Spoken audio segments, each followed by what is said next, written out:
Hello and welcome to the second season of Literature Berks. My name is Amanda Hornberger. I'm the program director at the Jewish Federation of Reading Berks and co-chair of Literature Berks. On behalf of our entire committee, I'm thrilled to welcome you to this series of programs. Literature Berks is a community-wide celebration of books and authors presented by the Jewish Federation of Reading Berks in partnership with the Exeter Community Library and the Sinking Spring Public Library and the Jewish Book Council. Throughout the event, feel free to type any questions you may have into the chat function, and we will do our best to answer questions throughout the program. In honor of Black History Month, we are thrilled to discuss Irma Stern, Jewish African-American artist, and her work with the Black and colored community in South Africa. And I'm honored to have Lanitra Berger here tonight. She's the Senior Director of Fellowships at George Mason University, where she is affiliate faculty in art history and the African and African American Studies program. She received her MA and PhD in art history from Duke and a BA in art history and international relations from Stanford. And she's originally from San Bernardino, California. So please join me in welcoming Lanitra Berger to Literature Berks. Thank you so much, Amanda, for the introduction. Thank you for Literature Berks for the invitation, the Jewish Book Council.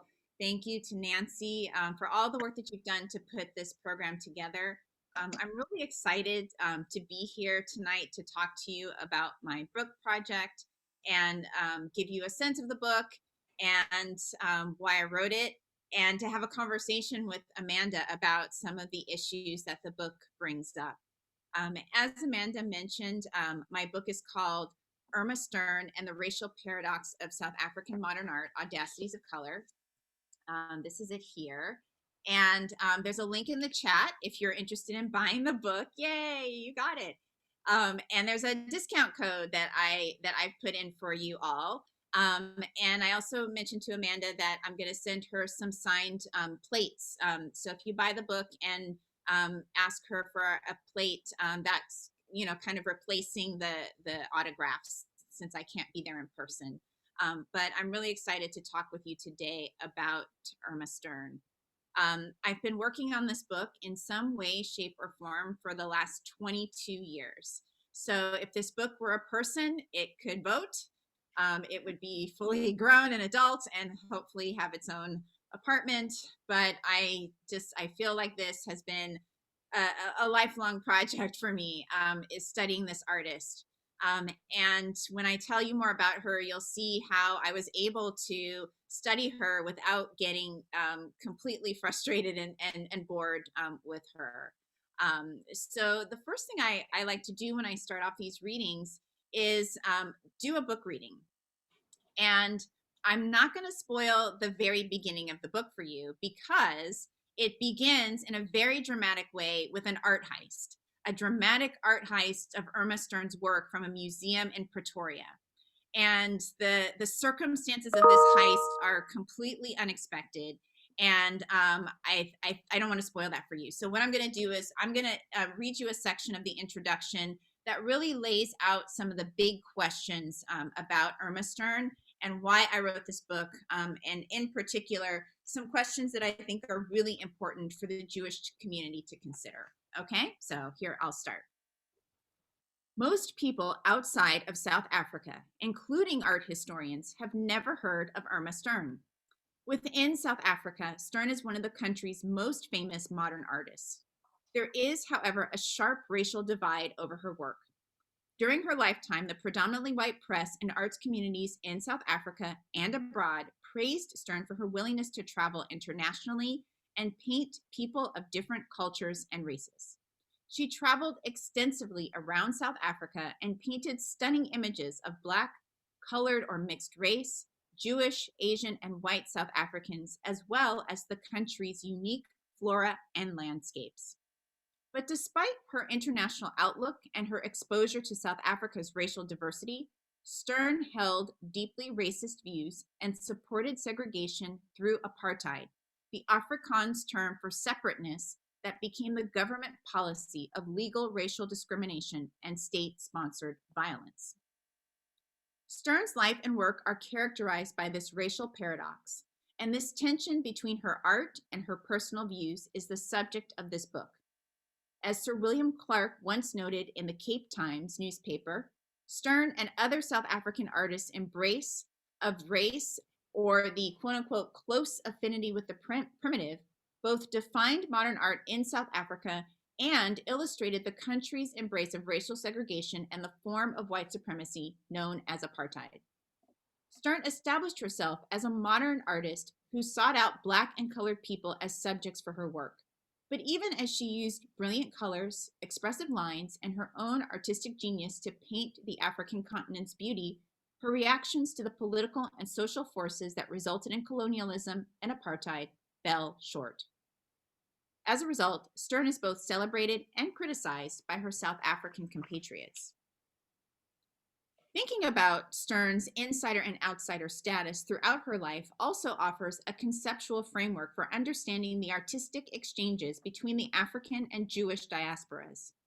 These two communities have intersected around the world, but most intimately in South Africa and the United States, places where Black and Jewish citizens were considered social and political outsiders, even as they made significant societal contributions. In both countries, Jewish communities initially held extremely fragile connections to white identity, but many members continued their social activism against racism. Even when tensions flared between Black and Jewish people, their combined efforts have produced important social change and artistic genius. Through Stern's work, which was encouraged and supported by her politically progressive circle of Jewish friends, this book examines the social and cultural tensions and synergies that arose from Black and Jewish responses to political marginalization. So those are the questions, those are the big issues that I'm exploring in the book. There's two racial paradoxes. One, how was Stern able to be exposed to so much racial diversity, yet hold such deeply racist views? And then the second paradox that I'm looking at is how the Jewish community negotiated their own white identity. So how did they both resist the white government who was implementing apartheid, and both work against it? So there's two different things going on. So now I'm going to share my screen, and I have some images, and what I'm going to do is I'm going to walk through some images and a very brief biography of Stern, not meant to be comprehensive, just to give you enough of a sense of her work and her life, so that when I have a conversation with Amanda, you'll have some images in your head. Okay, so, all right. So Irma Stern was born in 1894 and she died in 1966. This is really important to consider because it means that she was born just before the dawn of the 20th century, and she lived through some of the most significant events, historical and political, of the 20th century. She lived through the Boer War, World War I, World War II, the Holocaust, decolonization, and the apex of violence in South Africa during apartheid. So throughout her life, there was political and historical turmoil everywhere she went, and she was absorbing this and interpreting it through her art. So this is an image of Stern when she was a young girl, a young adult, and this is an image called Panda Woman that she painted in the late 1920s. Because Stern was born in South Africa and traveled around a lot for personal travel, she oftentimes embedded herself in Black communities and painted women in those communities. So this is a baby picture of Irma Stern. And the reason why I show this picture is because it's important to see that, one, her family was very wealthy. You had to be quite wealthy to get photographs taken in the late 19th century, but also because even from a young age, she was surrounded by people who did not look exactly like her. And that was important in her upbringing. I always put a map up of South Africa, so if you're not familiar with the country, you can have a sense of orientation of the places I'm talking about. Stern lived most of her life, and her home is located in Cape Town, which is in the far southwest corner of South Africa on a peninsula. And she frequently visited Johannesburg, which is to the northeast by about 700 miles. It's the major city of South Africa. And she was born in the Transvaal region, which is just outside of Johannesburg. That's where the gold and diamond mines were located. And so her family immigrated to South Africa in the 19th century to open up a general store there, and that's how they made their money. So Stern's family became refugees during the Anglo-Boer War. And because they had connections back to Germany, they moved back to Germany and reestablished themselves there.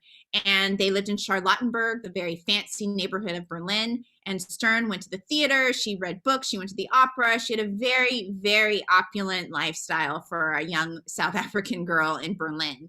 And they got stuck there during World War I. So she had to stay in South Africa, stay in Germany during World War I. And she saw the soldiers returning from war. She saw some of the fallout that people were experiencing from the trauma of the war. And she saw this young girl who was on a tram riding by herself. And she said, you know, this girl really struck her. And it really reminded her of the toll that war was taking on children. So she painted this image called Eternal Child, which she said was a response to the war. And this is the first time that she made a painting that was in direct response to the social circumstances around her.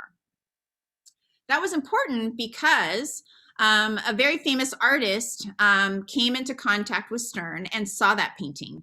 His name was Max Pechstein. He was a very well-known German expressionist. He was very well-traveled. He was very interested in cultures outside of Europe.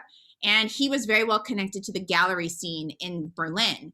And he saw Stern's Eternal Child and decided to mentor her. Pechstein had been living abroad during the war. He lived in Palau, which was an island in the South Seas that was a German colony before the war ended. And you can see these are some of the paintings that he did. The one in the middle is a painting that he did while he was in Palau. And he was also very interested in African sculpture.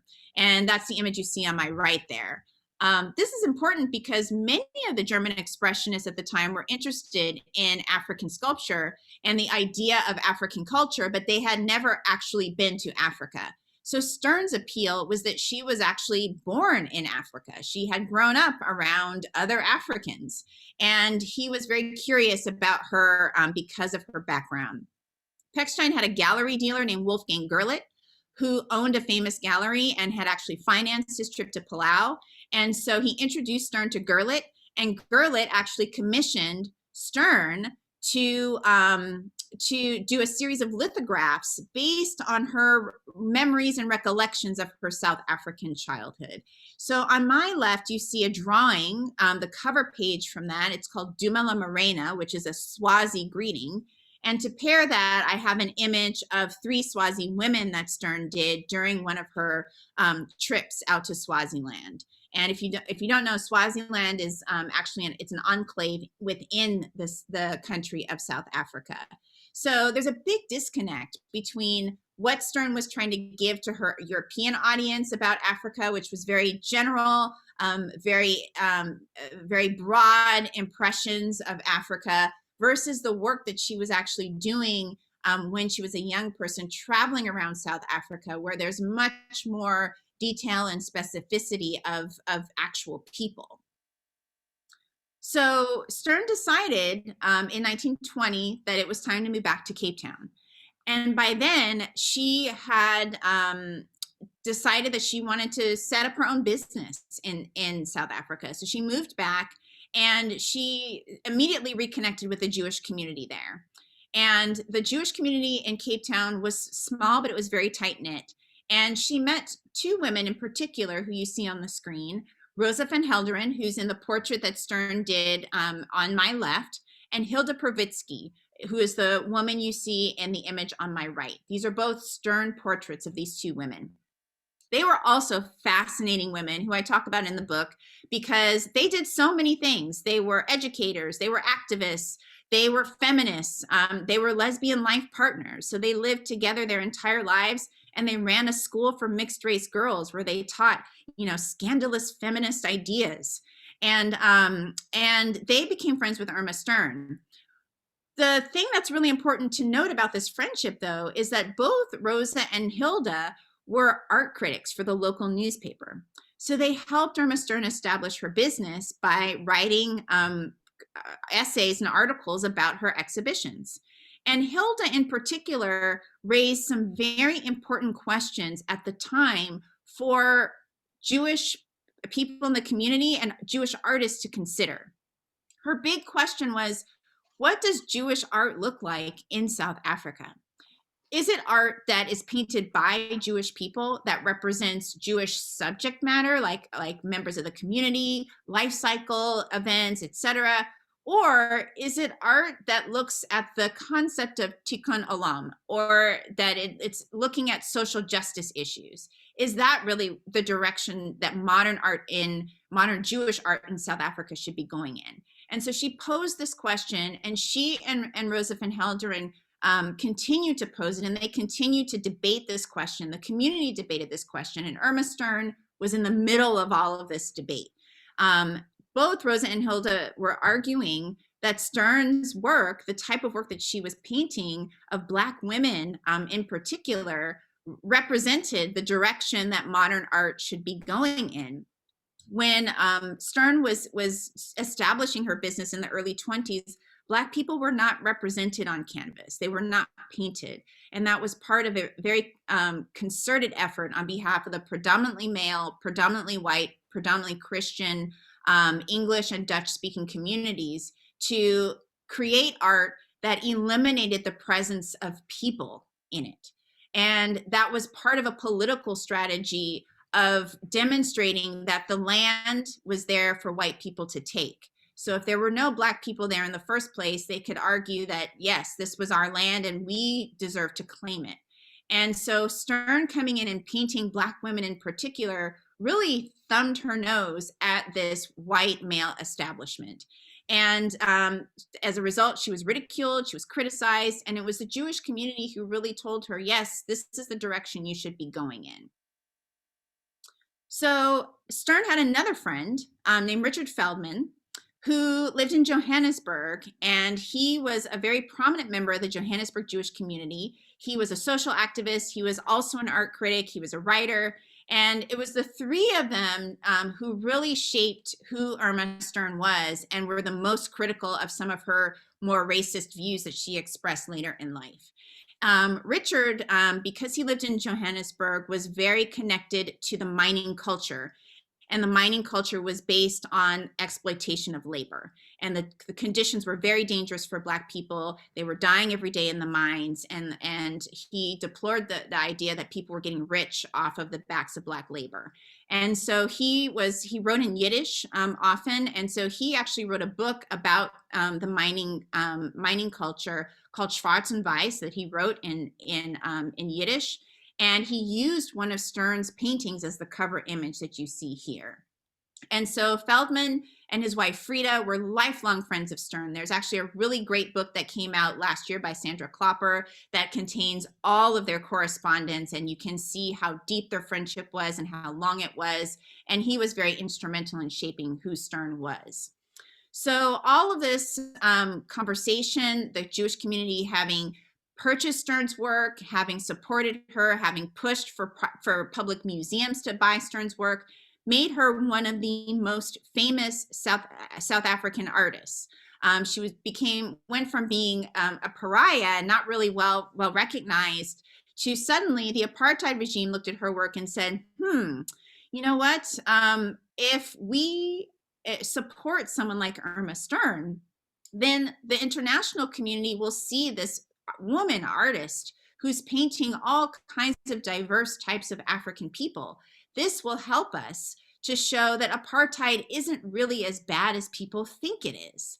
So all of a sudden, in the 30s and 40s, she starts to get more government support. So the government started to buy her work for embassies. She started to be invited to participate in competitions, which, surprise, surprise, she usually won. Travel was really hard for people in South Africa at that time because it was expensive and everything was far away. But Stern was able to travel back and forth to Europe by boat several times a year. And traveling and being in Europe was really important to her. So the government made sure that she represented South Africa at biennales in Europe, at art competitions, and they gave her special letters of transit to help her with her travels. So she really began to be very well respected in South Africa, and she was also very well respected in Europe. In 1933, she could no longer travel to Europe. She recognized early that Nazism was dangerous, that as a Jewish person that she would be risking her life to go back to Europe. So she had to stay in South Africa. What happened with her having to stay, though, is that she became very restless and decided she could not stay in South Africa and not travel anywhere. So she rented a car and she drove from South Africa to Central Africa, to what was then known as the Belgian Congo.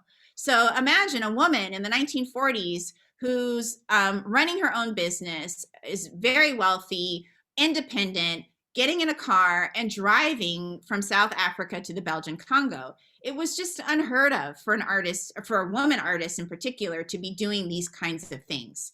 But that's what she did. She drove to the Belgian Congo, and she spent the war years on the African continent, painting and writing about the African continent. So she produced 2 travel narratives. The one on my left, the 2 images, are from her travel narrative called Congo. And then she did another one, so that one was 1942. She did another one in 1948 called Zanzibar. So she went to Zanzibar, traveled extensively throughout Zanzibar, and then wrote the travel narrative. While she was in the Congo, she noticed a lot of things. She was very observant. She again embedded herself in these communities and painted and drew images of them. And she notes a very curious thing. She says, you know, I'm here to paint these beautiful Watusi women who I've heard so much about. They're very tall, they're very beautiful, and they seem to not get along with these other people called the Hutus, who are shorter people, who seem to be more savage, and they don't get along. Well, as she's writing this, she is witnessing the ethnic conflict that would eventually become the genocide in Rwanda in 1944. And in fact, the queen that she paints and draws and talks about in Congo is the queen who is murdered in the genocide about 50 years later. And so again, like Stern is witnessing these important moments. Her eyes are open, and she's really understanding women, in particular Black women. She has this amazing ability to see and visit these other cultures that most people, even now, wouldn't have the resources or the ability to go to all of these places. And so it's really notable that she was able to connect with so many different types of people in this way. When she came back to South Africa at the end of these travels, South Africa had successfully implemented the policy known as apartheid. And I want to point out that one of the centerpieces of apartheid was state-sponsored police violence and police brutality. And so there was a very extensive state structure that spied on people, that persecuted people, that kidnapped people. And so it was very difficult for people to organize in protest. And Stern noticed a big change when she came back. People were less open to a white woman coming into their communities. And this disturbed her quite a bit. So she then didn't really like going into those communities anymore. You can see on my right, there's an image of Stern's that she painted of a Xhosa woman, which is one of the ethnic groups. And it's actually the ethnic group that Nelson Mandela is. And then on my left, there is, she did a painting in 1955 called Made in Uniform. I put these 2 together because they really show the contrast in what her work is about during this time.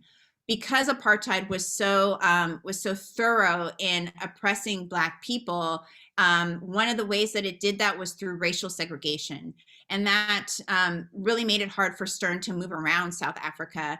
And she really started to turn away from painting South African subjects because of that. And at the same time, South Africa became very intent on not training Black artists, not supporting Black artists, not allowing them to exhibit. Most of the exhibits contained maybe 1 at most Black artists. And so Stern was the representative. And her friends in the Jewish community were disproportionately anti-apartheid. They resisted apartheid. And these friends pushed Stern to donate paintings to support their fundraising efforts. They pushed Stern when she made statements that were racist. Stern often said that she deplored the idea of sharing bathrooms with Black people or water fountains. She said that she supported segregation, that she did not want Black people to have equality because she wanted to paint them in their, what she called their original state, which she believed was in a rural environment. And so I think it's interesting that this painting in 1955 that she painted of Maid in Uniform that she did is one of the only paintings that she's done of a Black woman in a contemporary and urban context. So you can see quite a difference between the work that she did in 1941 of the Xhosa woman in traditional Xhosa clothing and the Maid in Uniform. What I think is most striking is the look, the gaze on the woman's face. Her arms are crossed and she's looking away and she clearly looks angry. And in 1955, there was, at that point, a concerted and organized resistance to apartheid. And there had been a major resistance movement and protests. And I can't help but think that Stern knew about this and that this woman that she was painting was fed up with her social condition. And Stern, frequently said that she was not, that she didn't want to be involved in anti-apartheid movements. She didn't want to show any kind of resistance to the government. But this painting to me really demonstrates some understanding that South Africa and apartheid was an untenable way of governing, and that it was wrong.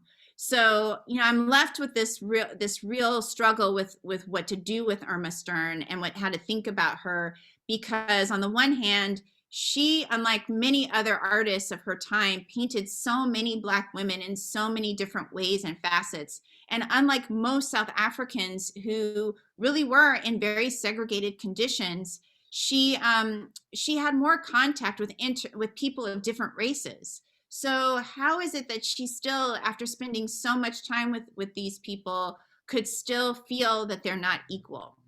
The final point that I want to note is that Stern felt very self-conscious about her appearance. She had uncontrolled diabetes. She became morbidly obese, especially at the end of her life. She felt very inadequate compared to many people in Cape Town who are known for having like long and straight blonde hair. Her hair was short and frizzy. And when she went to these communities to paint Black women, she was usually, before apartheid, she was accepted. No one ever criticized her. No one ever said, you can't come here because you're too fat or because you don't look the way we want you to look. And so there was a level of acceptance that she gained from entering these communities that she didn't have anywhere else. And so how she could not support and elevate their own humanity in the face of apartheid is, to me, one of the greatest and most vexing aspects of her biography. So with that, I'm going to end my part of the presentation so that I can have a conversation with Amanda. Thank you so much. That was super helpful. You mentioned at the very beginning that you've spent over 20 years on this project. So what led you to Irma Stern? Yeah, it's so interesting to think about even now, because I just by happenstance encountered one of her paintings in an auction catalog in the library at Duke University. And I saw the painting. It was of a Black woman and it was so beautiful. And I saw her name, I saw the painting, I thought, well, I wonder who she is. And I traced back a little bit to her biography, and I realized, wow, what an interesting story that this woman would paint these Black women in this way. And I thought I was just going to write a paper about it for a graduate course and move on to something else. But my dissertation advisor said, oh, this is a story that hasn't been told in the United States. So this is going to be your dissertation. And I went from there. Great. You talk a little bit in the book about her Black or colored subjects. Were you able to find any specific research on them as individuals or interviews with them or anything? So that's a great question, and that's something that is, to me, it sticks out in the, it's a gap in the literature about Stern. So I didn't find very much at all about any of the individual Black women that she painted. She did not take down their names. She didn't really attribute them to anybody, and that's in real contrast to, for example, the two images that I showed you, who are of two specific people, Rosa van Helderen and Hilda Pravitsky. And in art history, we talk a lot about what makes a portrait. What's the difference between a portrait and, you know, the genre of art that you see with these Black women is often referred to, I think, pejoratively as a native study. And the difference is really whether or not it's a specific person and there's a name to it. And because she didn't document these people's names, she didn't think that they were worthy of that level of humanity. We don't know who they are. We don't know what their lives were like or where they came from. And to me, that's a real loss for our understanding of who they are and who Irma Stern was. Building on that, did she talk about consent? Towards the end of the book, you mentioned you talked to some current students, art history students in South Africa, about their perceptions of Stern. And one thing that stuck out was like they were concerned about whether or not she had consent to paint these African women. And I thought that was so interesting because, again, they're not named. So did she really have their consent or permission to go and paint them? Yeah, I loved that young artist, I think it was Dudu Moore, who mentioned that she asked that. It's an evolving concept. The way we think about consent right now is very different than the way that people thought about consent at the time. What I would say, based on, I would say two things. Number one, I would actually say that for most of the paintings that she did of Black women, that she did have consent. So she was not standing from afar and painting people. She would bring gifts. She would go into the communities and she'd say, "Hi, I'm an artist. Here's a couple of gifts. Can I join your community and paint?" And they would allow her to do that. So I would say for the vast majority of those paintings, she did have consent. But the outlier, I think, is Made in Uniform. The look on the woman's face tells me a lot of things, you know, that she's angry, that she's resentful. And I wonder if she's resentful because she didn't want to sit for Irma Stern, and that maybe the woman she was working for forced her to do it. So I think, to me, that's actually why I chose that image for the book, because the book cover, because there's so many questions about that one in particular. So that's one where I would say I don't know if she actually got consent for that one. Yeah, that makes sense. Looking at it, you can tell that, you know, that maid was not happy to be in that position, which I think makes it more real and realistic, but it also brings up that question of consent then. You talk a little bit, or you mentioned a little bit briefly, but you talk a lot about in the book about the Jews in South Africa and what it meant to be Jewish.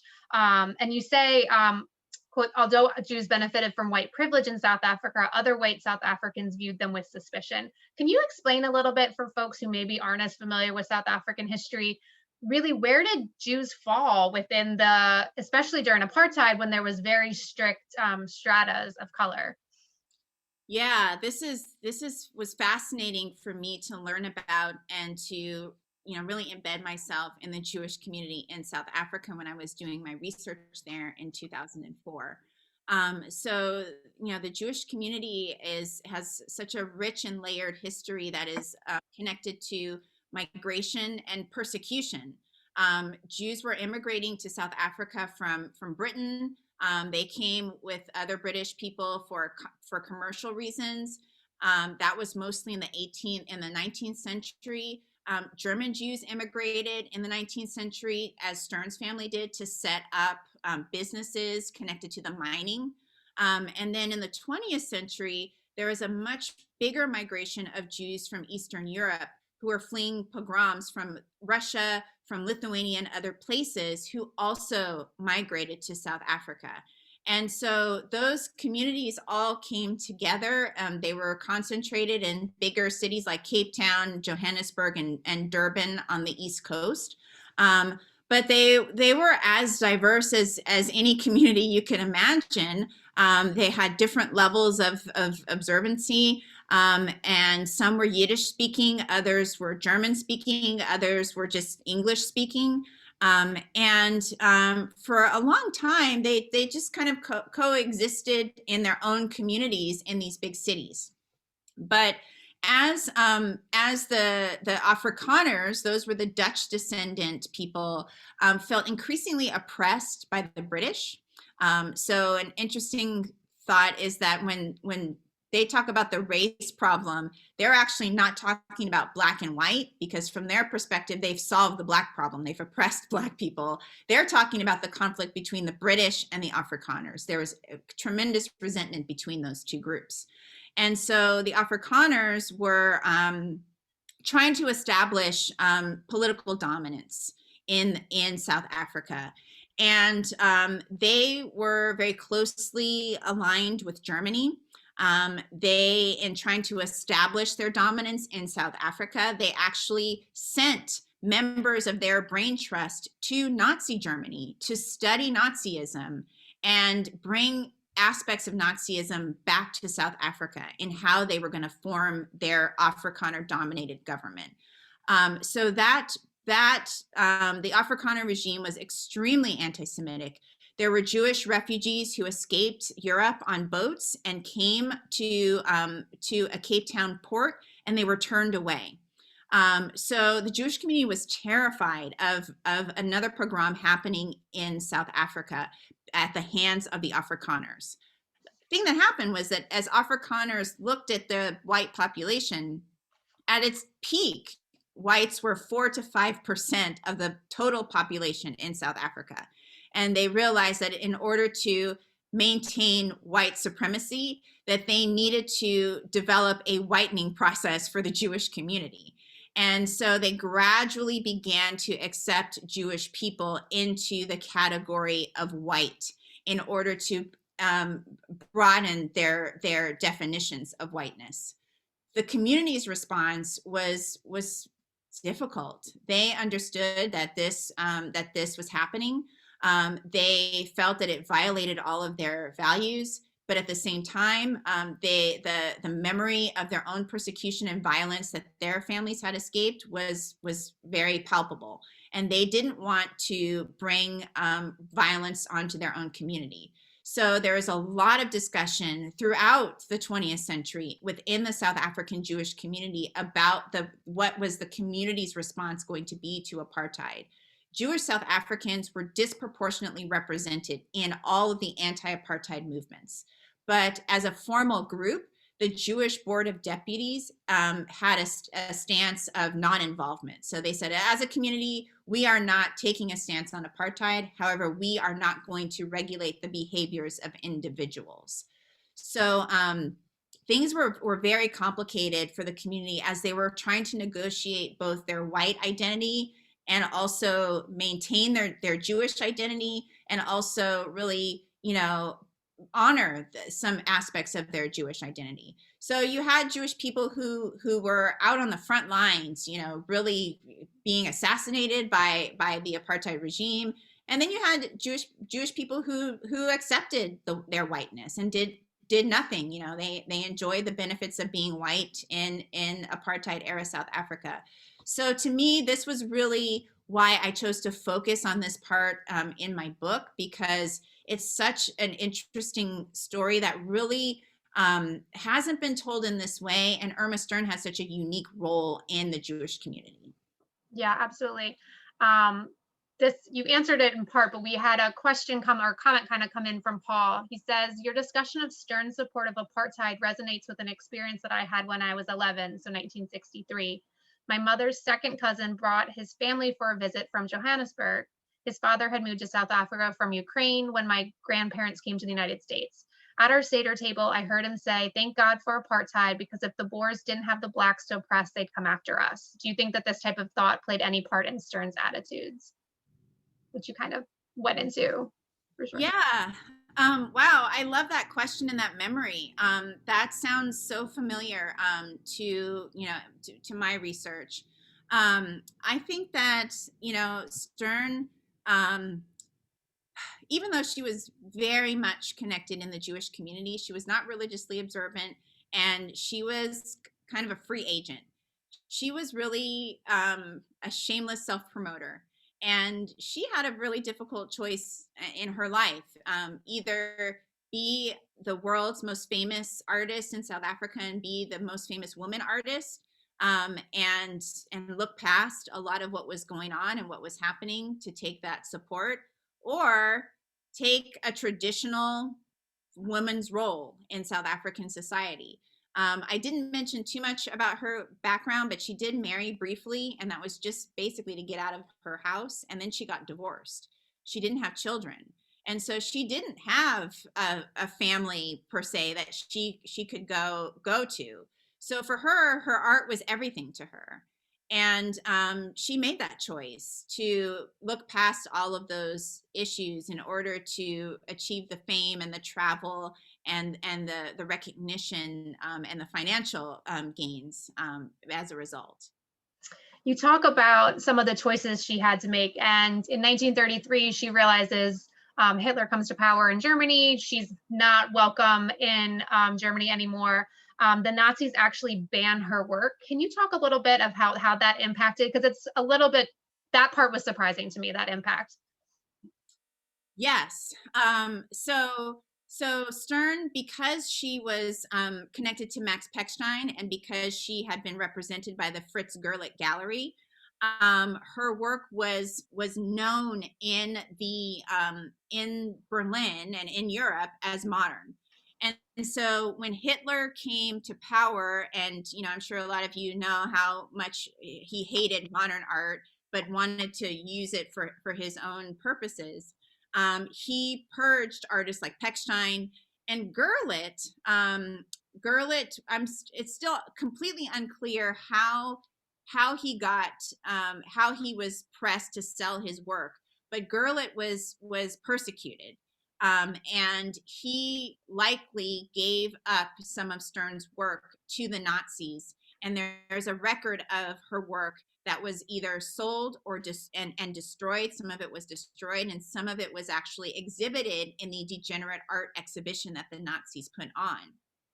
And so the Gerlit family is also a fascinating family that is, likely going to be the subject of another book that I'll write, because Wolfgang Gerlit he became one of Hitler's prime gallery dealers. So he was one of the primary dealers who sold modern art to buy other art.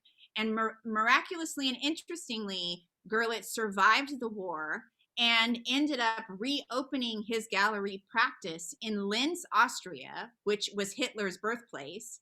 And after the war, Irma Stern resumed her relationship with Gerlit, and he started representing her again. So also, like, more questions. What did she really know about Gerlit's whereabouts and what he was doing? Did she know that he was the one who sold her work? If she knew, she obviously didn't care because she wanted to be connected back to Europe again. So, just another strange twist. Final coda to that story, Gerlit's grandson and great grandson ended up, he had a ton of work stored in his apartment. And in 2012, the government raided his apartment, and they found all of these works that had been missing or had been exhibited. Yeah, I do remember that. Yes. That was the same Gerlit family. And so, they had a very dubious history with Nazi Germany, and Stern was connected to that as well. That's fascinating. That's just such an interesting story. That'll be a really good book. So you should definitely write. You should definitely write about that. I think that'll be interesting. One of the other things that I thought was interesting was when she was in Europe in the teens. She got involved with the November Gruppe, which was their goal was to make contemporary art more accessible. And then as when apartheid came in the late 40s, she would donate like a painting to the anti-apartheid group, but not get fully involved. I feel like she never fully committed herself to any cause. She was just, like you said, she sort of was like self-promoting, like as long as she could make the art that she wanted to make, that was her main goal. Yes. Yeah, I think that's the way I read it as well. You know, she understands that in the 20th century people are associating art with social history. And so that's a way for her to get attention and to understand work and choose subjects. But, you know, if it's going to get her into trouble, she's not really gonna deal with that. So, a funny story about one of the paintings the painting she did donate, it disappeared for a little while. Nobody knew where it was. And she donated one painting to the treason trial, which were the trials that eventually sent Nelson Mandela to prison in Robben Island.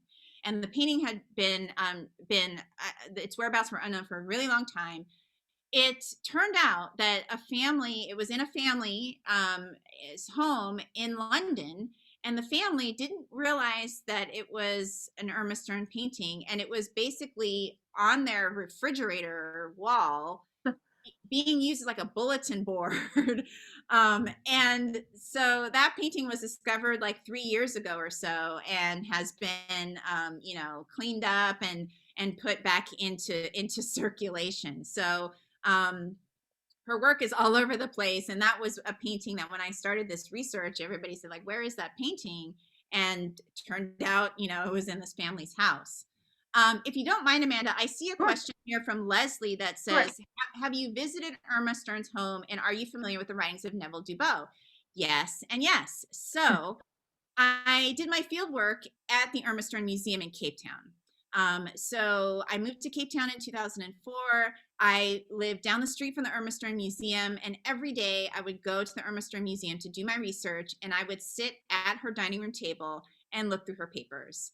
So the Irma Stern Museum, it has a very special place in my heart because I was really able to be in her home and really absorb who she was.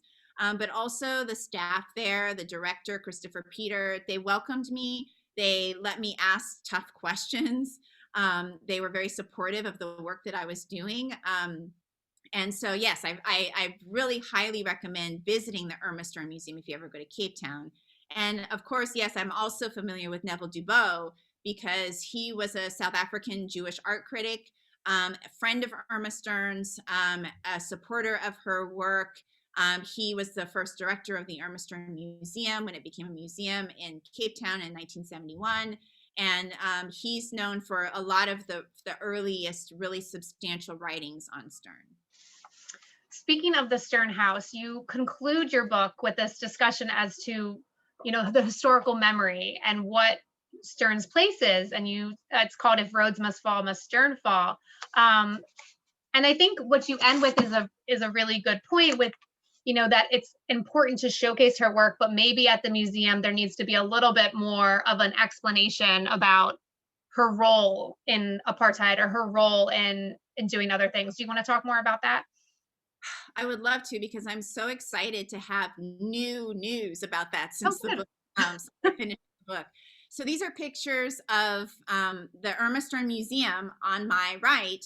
I taught a class in 2018 called Monuments, Museums, and Memory in South Africa. And I brought students there and my kids too. So that's a picture of us in the museum. The image in the middle is an image of the Cecil Rhodes statue that used to sit at the center of campus in Cape Town at UCT. And Irma Stern's house is located on the UCT campus. So these two places are very close to each other. On my right is a photograph of Chumani Maxwell, who is a student who was one of the founders of the Rhodes Must Fall movement. If you're not familiar with the story, Chumani was tired of passing by the Rhodes statue and living in the South African townships, and he organized with some students, and he threw a bucket of excrement onto the Rhodes statue, which then prompted a discussion about the presence of these monuments to white supremacists and racist people in a Black majority country. So the statue came down. Chumani spoke to my students when I taught there, and we began a conversation about Irma Stern. I asked him, what do you think? What do we do with an artist like this? And so over time, he and I talked a lot about this issue. And South Africa, the Stern Museum got a new director. The old director retired, And the new director came in and she wanted to reinstall the collection and do more outreach to the community. And so she invited Chumani to be on this advisory board to redo the collection. And so that work is in process right now, and I think is just a beautiful way of us taking steps forward. We are not moving fast enough in terms of racial equality in the United States or in South Africa. If you go to South Africa and you go maybe a mile away from the University of Cape Town, you will be in the South African Black townships where people do not have running water, where they live in shipping containers, where they have porta potties. And right next to that are Maserati dealerships and some of the wealthiest homes you'll ever see in your life. And to me, that is a tragedy of apartheid that needs to be remedied immediately. So we have a long ways to go, but this was one small step and an example of how art can bring communities together and bring people together to think about these difficult issues. Thank you. Yeah, that's fantastic. I'm just so glad that those conversations are happening, because I think it is really important, not only here in the United States, but in South Africa, you mentioned it definitely still needs to happen. You mentioned earlier that Stern was a divorcee. I was just wondering, you don't talk about it a lot in the book, but just the impact of feminism on Stern. She was this, really independent woman who was like you said, traveling the continent. I mean, if you look at a map of Africa and realize that she traveled from Cape Town to the Congo and to Zanzibar, you're like, my mind is blown. I don't know how she did that. And also, I feel like she focused a lot on females, Black women of color. But you can tell that she sort of, even with the maid picture, she sort of was challenged by it, because even by depicting the maid, she's acknowledging the fact that most women of color had to work as maids or nannies in white households and leave their own children to raise other children. So I just feel like there's so many interesting dichotomies and conversations about feminism, but I don't think that did she ever really speak about it that much, or her views on feminism? Yeah, so she was very concerned about being a trailblazing artist, and she struggled mightily against the predominantly male art establishment. And so she understood that she was a trailblazer in that way. Another layer, though, is that South Africa had a disproportionate number of female modern artists that are part of the canon. There are many more than in other countries, and I'm not exactly sure why that is. I don't know if it was just that it was a big country and people just had more freedom to travel. So she wasn't alone in being a modern female artist. The other thing that I think is interesting is just that she really, all of her friends were feminists. They may not have used the word feminism or feminist, but they were all about women's empowerment. And so Rosa Van Helderen and Hilda Perwitsky, being lesbians and lifelong partners, they were very strongly supportive of women's art and women's causes in particular. As you say, though, you've rightly pointed out this cleavage that exists here in the United States as well between Black feminists and white feminists. For Black feminists, the idea of there's not a question of whether you should work because you have no choice but to work. There's just some really interesting research that was done of this time, because it talks about this very difficult yet intimate relationship between Black and white women in apartheid era South Africa.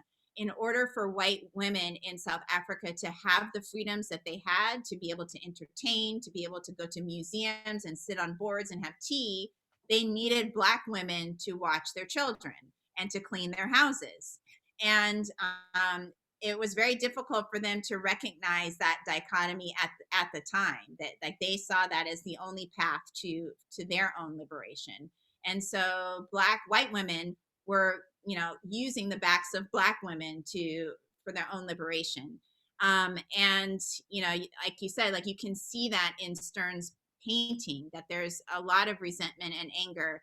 And, you know, that's, for me, that's something that's personal because my grandmother was a maid in the 1950s in Alabama.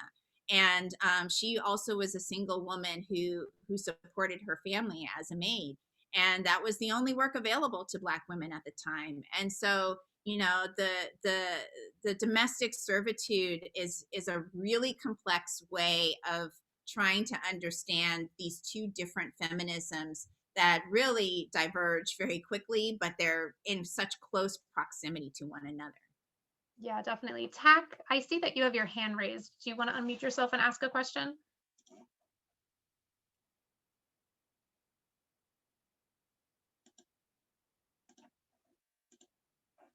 Oops. I'm not sure. Tack, are you able to unmute?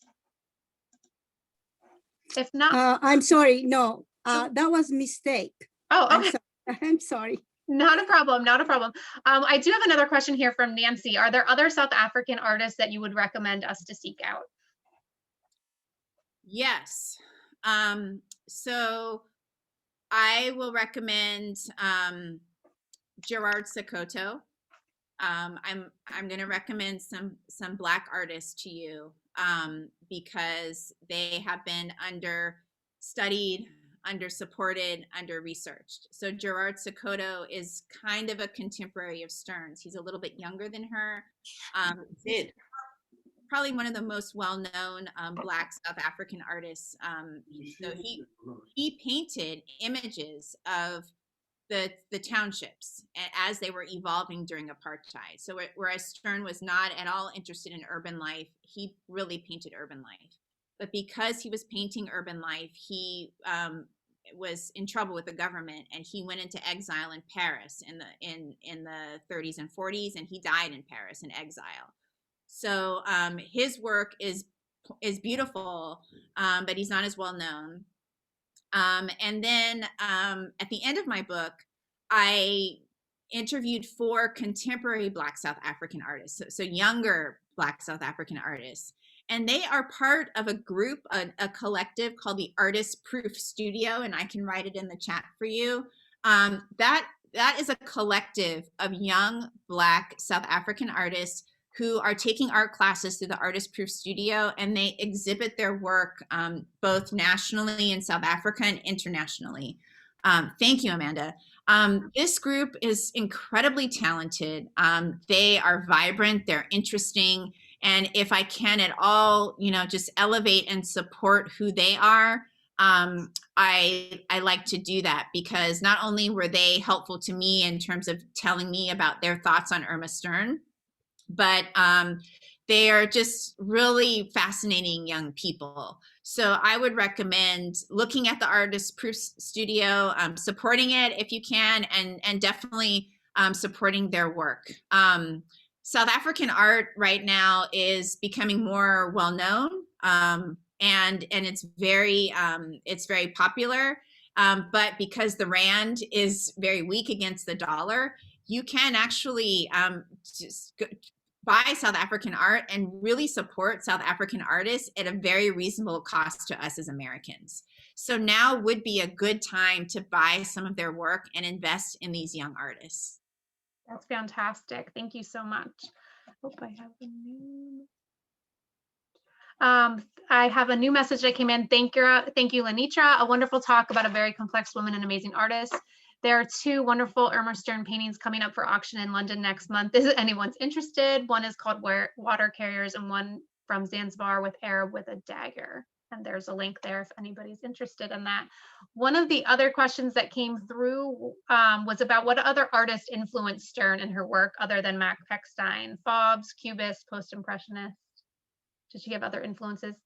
Yeah, so Stern was really she over time she was influenced by a lot of different artists. She had a complete command of art history. So her library has every art history book in every period. So she had a lot of influences, and one to note is like in the 50s, she said that she did not like abstract art, but you can see that she's clearly been influenced by Picasso.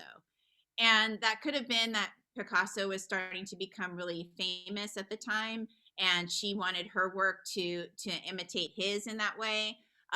But definitely Picasso is somebody. I think she was influenced by the Fauves as well. She loved going to museums. She loved looking at art books, and so her command of art history was very strong. She painted any surface that had anything that had a surface, she would paint on it. So she did even works that kind of look like medieval, like devotional paintings. She did ceramics.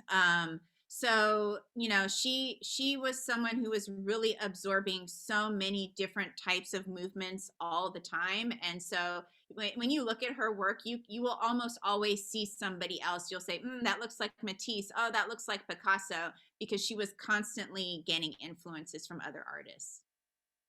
That's great. I want to end with two quotes from the last chapter of your book that I really think kind of sum up everything that we've been talking about tonight.